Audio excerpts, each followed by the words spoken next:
Canva ကိုအသုံးပြုပြီးတော့အခုဗီဒီယိုမှာပြထားတဲ့အတိုင်းပုံမှာပါတဲ့ object တွေကိုဘယ်လိုရွှေ့ကြမလဲ။သိချင်ရင်တော့ဗီဒီယိုလေးကိုအဆုံးထိဆက်ကြည့်ပေးပါအောင်နော်။အရင်ဆုံး Canva ထဲကိုဝင်ပြီးတော့ဒီ create design ဆိုတဲ့ button လေးကိုနှိပ်မယ်ပေါ့နော်။ပြီးရင်ကိုလိုချင်တဲ့ size ကိုရွေးပြီးတော့ create new design ကိုနှိပ်မယ်။ပုံ upload လုပ်ဖို့အတွက်ဒီဘဲဘက်ဘေးမှာရှိတဲ့ upload ဆိုတဲ့ button ကိုနှိပ်မယ်။နှိပ်ပြီးသွားလို့ရှိရင်ကိုဒီရှိပြီးသားပုံကိုယူခြင်းနဲ့ဆိုရင်တော့ယူသုံးလို့ရတယ်။အကယ်၍မဟုတ်ဘူးဆိုရင် upload file ပေါ့နော်။ upload file ကနေကိုထည့်ခြင်းတဲ့ပုံရွေးလိုက်မယ်။ရွေးပြီးပြီဆိုရင်အဲ့ဒီပုံပေါ်လာမယ်ပေါ့နော်။ကို edit လုပ်မဲ့ပုံကိုယူပြီးပြီဆိုလို့ရှိရင်တော့လိုသလောက် size တွေပါတစ်ချက်ညှိမယ်ညှိပြီးရင်ပုံကိုဆက်လက်လုပ်လိုက်ရင်ဒီ edit ဆိုတဲ့ button လေးတွေ့ရမယ်ပေါ့နော် edit ကိုနှိပ်လိုက်လို့ရှိရင် Magic Studio ဆိုတဲ့ feature လေးပေါ်လာမယ် Magic Studio ထဲမှာ Magic Grab ကိုနှိပ်လိုက်မယ်ပြီးရင်တော့ဒီကိုပုံထဲမှာရှိရဲရွှေ့ကျင်တဲ့ item တွေကိုဆက်လက်လုပ်မယ်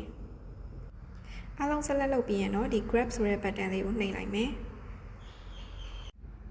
ကဲအခုတော့ခုနကရွေးထားတဲ့ object ကိုစိတ်ကြိုက်လို့သလိုရွှေ့လို့ရပါပြီရှင်နောက်ပြီးပုံကိုမလိုချင်ဘူးဆိုရင် delete button ကိုနှိပ်ပြီးတော့လည်းဖြတ်လို့ရပါသေးတယ်